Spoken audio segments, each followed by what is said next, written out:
What up, guys? Zylok here, back for another Paragon video. We're going to be doing something a little bit different today. I'm still going to be putting hero guides out for you, and I do have another one coming this week.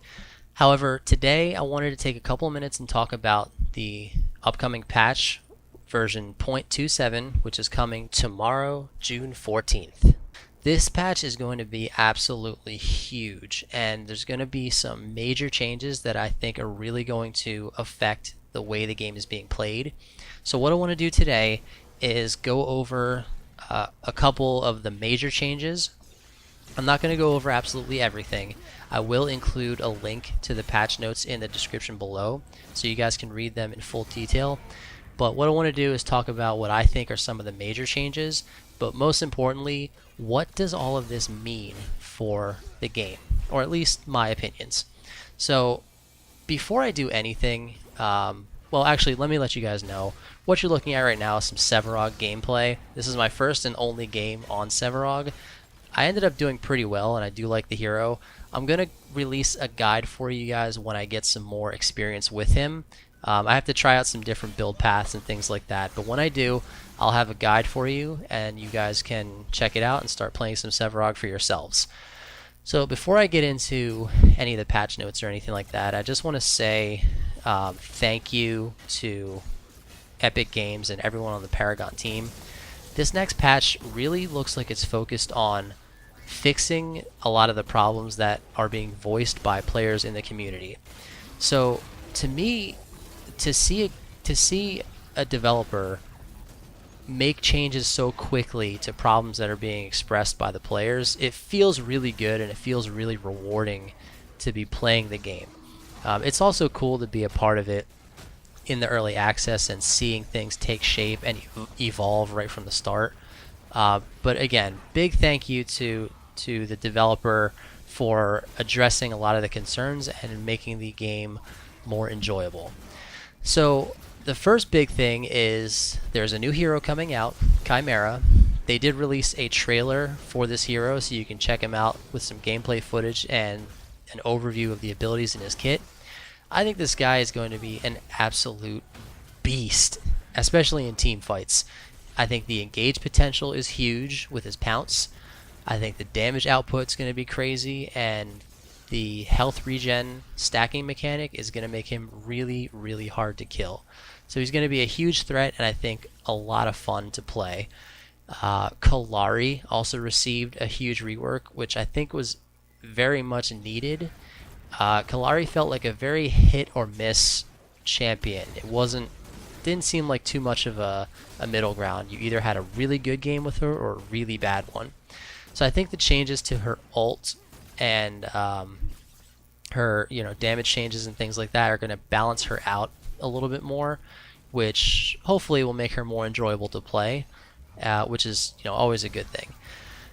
We're going to see the first iteration of draft mode coming in this next patch, which is awesome. Players are going to be able to see the heroes that are on their own team, but also the enemy team. So you'll be able to see what you're up against and plan accordingly before actually going into the game with your hero picked completely blind, which I think is nice, and I am going to touch on that again in a couple of minutes.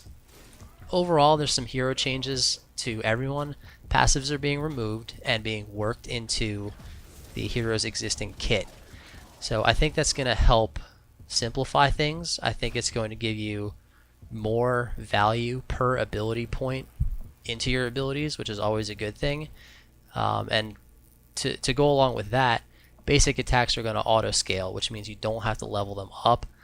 So I think that's actually really, really helpful, because before it kind of felt like, oh, I have to level my basic attack. Now I have to wait another level to bump my ability up. You don't have to worry about that anymore. You can just level your abilities straight away, which I think is nice. It just feels a lot better. It feels like you're getting more out of your level ups. Fighters are also getting increased armor per level, and casters are getting increased range. I think that's going to help. We're probably going to see some more Gideon being played, which is nice. I do like playing him a lot, so hopefully the changes will be good for him. Going along with the fighters, though, I think You know what? Let me touch on that in a minute. Let me just go over some other things first. Prime Guardian is going to now give global CXP, which is huge, and the buff is now going to be directly granted to the person that picks up the orb. They can then take it to the altar as normal and grant the buff for the whole team. Inhibitors are no longer going to respawn. Once they're down, they are down. So that's going to really, I think, make it more of a priority to defend those inhibitors. They're going to have more health, so they're going to be harder to take down. But once they're gone, they are absolutely gone. So you'll have to kind of work around that fact. Also, the lane minions are being changed. Health is being rebalanced. There's going to be less of them. Damage is being balanced. And the jungle is being tweaked as well. Jungle spawn times are changing. And the biggest thing is that the shared card experience is now going to have diminishing returns for more than 2 people. So those are basically the huge changes. Now I want to kind of talk about a little bit what that stuff means. I already said before, with the Kalari rework, I think it's going to balance her out and make her feel like a more viable champion since she won't be as hard to use. The frontline fighters and the tanks sort of getting, more armor per level, I think that's going to make armor penetration much more of a priority for rangers, and the more damage focused fighters like Feng Mao and maybe even Grux, because they're going to be even harder to kill. And I see a lot of people now running full damage decks with no armor pen, and I've even done it myself too. But because the frontliners are going to be beefier, I think that people are going to have to adjust their builds, and armor pen is going to be more of a required stat, more so than just a luxury. The Prime Guardian, I think, is going to be a huge, huge focus now. A lot of times in games, it really felt like an afterthought. It was like, oh, well, I guess we can go take this quick and see if we can run it in. No, I think it's going to be, oh my god, I think the enemies are going for Prime Guardian. We need to go stop them right now, which I think is awesome. You have this sort of like big legendary boss in the jungle, and there's just not a whole lot of focus on him right now. So I think we're going to see a lot more action around the Prime Guardian, and it's going to be cool to see how the buff mechanic works out, whether people are going to be more inclined to drop it off like normal, or whether they're just going to give it to, say, maybe a Twin Blast and have them go split push, maybe do a 1-4 or a 1-3-1 split push scenario. I think that could be really strong.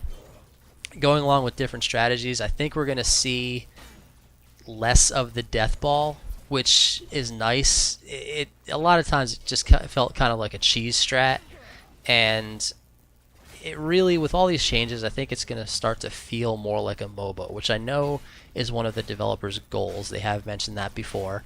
So I think we're going to see, the basis for an evolution of a laning phase, which is nice. The jungle respawn times and the diminishing returns on experience. We're probably going to see, one jungler and, single lane, double lane.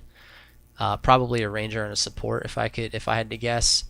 I think another thing could be just 3 single lanes and a double jungle. I actually think that could be really strong, because the 2 people in the jungle could still get 100% card XP, and you basically have a 2-man ganking squad that can hit whichever lane is being pushed. So I think that's actually going to be really cool to see if we see any of that coming into play. I'm probably going to try that myself. I'll let you guys know whether it works out or not. But overall, again, very, very huge patch. I'm excited to see how this affects gameplay and what's going to be going on, even farther into the future. They had mentioned something about creating a mechanic where you can bring the orb prime to your own altar and respawn your inhibitors. They mentioned a long-term goal of getting rid of travel mode and releasing pods onto the map where you can get your cards that way and not have to go back to base.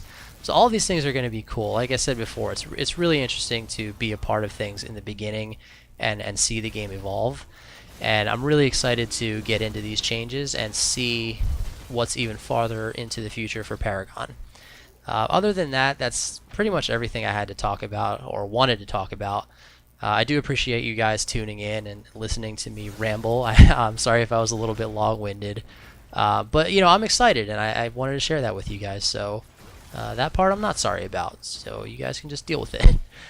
Let me know what you guys think of the video. Give a comment, like, subscribe, do all that stuff.